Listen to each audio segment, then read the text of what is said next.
আসসালামু আলাইকুম প্রিয় স্বপ্নবাজের দল, আশা করব তোমরা ভালো আছো, তোমাদের পড়াশোনা ভালো চলছে। আজকে জগন্নাথ বিশ্ববিদ্যালয়ের বি ইউনিটের ভর্তি পরীক্ষা অনুষ্ঠিত হয়েছে। তোমরা অনেকেই পরীক্ষা দিয়েছো, অনেকেরই মন খারাপ, আবার অনেকেই খুশিতে আত্মহারা হয়ে গেছো যে জগন্নাথ বিশ্ববিদ্যালয়ে একটা সিট কনফার্ম হয়েছে। আচ্ছা, যাই হোক, বেশি ভনিতা করব না, তোমাদেরকে কাটমার্ক নিয়ে একটু কথা বলি। কাটমার্ক আসলে কিভাবে নির্ধারণ করা হয় সেই বিষয়টা আগে পরিষ্কার করা দরকার। কেননা তোমরা অনেক সোর্স থেকে, অনেকভাবে, অনেক জায়গা থেকে কাটমার্কের আলোচনা শুনেছো, কিন্তু সেই রকমভাবে কাটমার্ক নির্ধারণ করা হয় না। কাটমার্ক কিভাবে নির্ধারণ করা হয় চলো আমি দুইটা পদ্ধতিতে তোমাদের কাটমার্ক নির্ধারণ করার চেষ্টা করেছি। ওকে, সর্বপ্রথম তোমাদের প্রশ্নপত্রটা আমি দেখেছি। প্রশ্নপত্রের মধ্যে খুব সহজেই স্টুডেন্টরা কয়টা প্রশ্ন সমাধান করতে পারে এবং সেখান থেকে কত মার্ক তোমরা গেইন করো সেটা সর্বপ্রথম বের করেছি, জিপিএ সহ, জিপিএ বাদ দিয়ে। আচ্ছা, এরপরে আমার এক্সাম বেসে প্রায় 1200 স্টুডেন্ট রয়েছে। পুরো তোমাদের যে 89 হাজার স্টুডেন্ট পরীক্ষা দিয়েছো জগন্নাথ বিশ্ববিদ্যালয়ে, সবাই তো আর আমার স্টুডেন্ট না, সবাই তো আর আমার ভিডিও দেখেনি বা সবাই আমার এক্সাম বেসে ছিল না। আমার এক্সাম বেসে ছিল 1200 স্টুডেন্ট। এখন এই 1200 স্টুডেন্টের মধ্যে একটা ভোট আমি দিয়েছি। এই ভোটের মধ্যে আমার সামনে ভোটের ফলাফলটা রয়েছে। 37% স্টুডেন্ট 60-এর কম মার্ক পাবে জিপিএ সহ, 21% স্টুডেন্ট 70-এর উপরে পাবে এবং মাঝামাঝি 61 পাবে হচ্ছে 11% স্টুডেন্ট, 2% 62, 64, 63 2%, 5% হচ্ছে 64 মার্ক, তারপরে হচ্ছে 65 পাবে হচ্ছে 9%, 66 পাবে 3%। আচ্ছা, যাই হোক, এইভাবে আমি বিস্তারিত আর না বলি।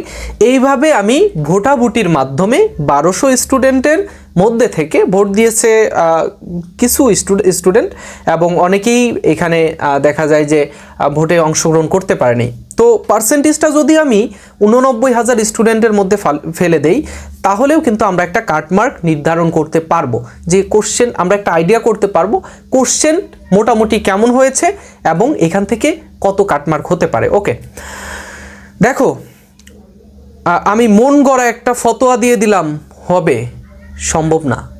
কেননা এখানে তোমাদের অনেকেরই ইমোশনের বিষয়। আমি যে মানে অযথায় একটা তথ্য আমি পাইলাম, মন গড়া একটা দিয়ে দিলাম যে 65 মার্ক হচ্ছে কাটমার্ক, হবে না। ওকে, তোমাদের কাটমার্ক আমি যতটুকু জেনেছি, যে বুঝতে পেরেছি, যে এইখান থেকে 68, এখান থেকে যদি আমি ভোটাভুটি থেকে দেখি 68 মার্ক তোমাদের কাটমার্কে ফেলতে পারি। এবং প্রশ্নে যদি আমি দেখি, প্রশ্নে আমি একটু হিসেব করি, প্রশ্নে হচ্ছে 56টা প্রশ্ন ইজিলি সবাই পারবে। 56টা প্রশ্ন ইজিলি সবাই পারবে, ইজিলি না মানে সব মিলে ইজিলি আমাদের 52-51টা প্রশ্ন সবাই পারবে এবং সব মিলিয়ে আমি 56টা প্রশ্ন ধরলাম। 56টা প্রশ্ন যদি আমি 0.75 দিয়ে গুণ করি, তাহলে আমার মার্ক আসে হচ্ছে 42। এর সাথে আমি সর্বোচ্চ 26 মার্ক ধরলাম, জিপিএ থেকে 68 চলে আসছে কিন্তু। ওকে, এখান থেকেও 68 মার্ক কিন্তু তোমার এই কাটমার্ক হবে। জগন্নাথ বিশ্ববিদ্যালয়ের বি ইউনিটে কাটমার্ক 68, এটা লিখে রাখো, ঠিক আছে। আচ্ছা, আরেকটা বিষয়, যে আমি কিছুদিন আগে বলতে ধারাবাহিকভাবে প্রত্যেকটা ইউনিটের কাটমার্ক এবং কত বছর কত মেরিট পর্যন্ত গিয়েছিল সেটার আমি একটা সম্ভাব্য আমি এই বছর কত পর্যন্ত যাবে সেটার আমি ভিডিও দিয়েছিলাম।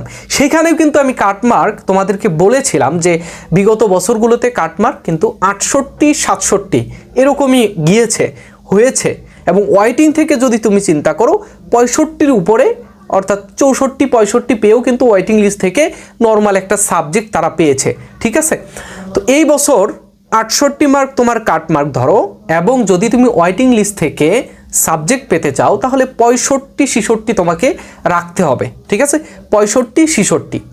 ওকে, আচ্ছা, এই গেল হচ্ছে আমাদের কাটমার্কের হিসেব। তো অন্যান্য সোর্স, অন্যান্য জায়গায় যেখানে তুমি দেখো না কেন, যে কোনো জায়গায় হোক না কেন, দেখবা যে তারা হয়তো মন গড়া একটা কাটমার্ক দিয়ে দিচ্ছে, যে মানে বাতাস বইছে আমিও দিয়ে দেই, সবাই ভিডিও দিচ্ছে আমিও দিয়ে দেই, অ্যানালাইসিস নাই, বিশ্লেষণ নাই, এই বিশ্লেষণ অ্যানালাইসিস না করলে দেখা যায় যে তোমার ইমোশন নিয়ে আমার খেলা হচ্ছে। ঠিক আছে, তোমরা অনেকেই টেনশনে আসো। সো আর কোনো টেনশনের কারণ নেই। তোমরা এই 68-র উপরে যাদের আছে জিপিএ সহ, তারা ধরেই নিতে পারো জগন্নাথে একটা সিট তোমার আসবে। এবং যদি তুমি ওয়েটিং লিস্টে থেকে সাবজেক্ট, একটা নর্মাল সাবজেক্টও পেতে চাও, তারপরেও তোমার 65-66-66-র উপরে থাকতে হবে। ঠিক আছে, প্রশ্নপত্রটা খুবই সহজ বলতে অনেকের কাছে এটা সহজ হয়েছে, অনেকেই 70+ মার্ক পেয়ে গেছে আমার এক্সাম বেস থেকে। ঠিক আছে, ওকে। 23% স্টুডেন্ট, আরও ভোট বাড়ছে। 23% স্টুডেন্ট, 70, আমি একটু কী বলেছিলাম 36% স্টুডেন্ট, দেখো এখানে কমে গেছে, কিন্তু 36% স্টুডেন্ট 60-এর কম পাবে এবং 23% স্টুডেন্ট তারা 70-এর বেশি পাবে। সো এখানে একটু হিসাব করো যে কেমন পরীক্ষা হয়েছে স্টুডেন্টদের। যাই হোক, তো পরবর্তী ভিডিওগুলোতে আমরা জগন্নাথ বিশ্ববিদ্যালয়ের ধারাবাহিক যেই বিষয়গুলো, ধারাবাহিক অর্থাৎ তোমাদের একটা সিট শেষ হওয়া পর্যন্ত যে ইনফরমেশনগুলো তোমাদের প্রয়োজন, সেই সবগুলো ইনফরমেশন ফারুক একাডেমি তোমাকে দিবে। আর মন গড়া কোনো ফতোয়া ফারুক একাডেমি দেয় না। অ্যানালাইসিস করে, বিশ্লেষণ করে, অভিজ্ঞতা থেকে অর্থাৎ পূর্বের অভিজ্ঞতা থেকে ভবিষ্যৎ সম্ভাবনা এবং সামাজিক, রাষ্ট্রীয়, সামাজিক, প্রাতিষ্ঠানিক এবং আরও যে বিভিন্ন সমস্যাগুলো থাকে জগন্নাথ বিশ্ববিদ্যালয়ে, যেহেতু জগন্নাথ বিশ্ববিদ্যালয়ের স্টুডেন্ট আমি, সব বিষয় চিন্তা করেই আমি তোমাদেরকে সব সম্ভাব্য তথ্যগুলো দিয়ে থাকি। সো পরবর্তীতে তোমাদের সাথে আরও বিভিন্ন বিষয় নিয়ে কথা হবে, দেখা হবে, সাক্ষাৎ হবে। আচ্ছা, আরেকটা বিষয় একটু বলে রাখি যে জগন্নাথ বিশ্ববিদ্যালয়ে আমি আজকে ভিক্টোরিয়া পার্কের মধ্যে ছিলাম, অনেকের সাথেই দেখা হয়েছে, কথা হয়েছে, ছবি তোলা হয়েছে। তো একটা স্টুডেন্ট হচ্ছে হলে ছিল, আমাদের মেয়েদের হলে ছিল। তো হল থেকে নাকি অনেক কষ্ট করে বের হয়ে খুঁজেছে আমাকে যে ভাইয়া কোথায় আছে। তো আমি ভিক্টোরিয়া পার্কে কিছুক্ষণ ছিলাম, বক্সারে হচ্ছে বক্সিং দিয়েছি। এরপরে হচ্ছে ঢাকা মহিলা মহানগর কলেজের সামনে কিছু স্টুডেন্টদের সাথে কথা হয়েছে। সো যাই হোক, তো এই যে স্টুডেন্টটা কষ্ট করে নেমেছে, এরকম অনেকেই এসেছে দেখা করার জন্য, কিন্তু আমি খুবই দুঃখিত যে তোমাদের সাথে দেখা হয় নাই। ইনশাল্লাহ জগন্নাথ বিশ্ববিদ্যালয়ে যদি কখনো আসা হয় বা কোনো দরকারে আসা হয় অথবা আশেপাশে যদি আসো, অবশ্যই আমাকে নক করবে আমার ফেসবুক পেজে।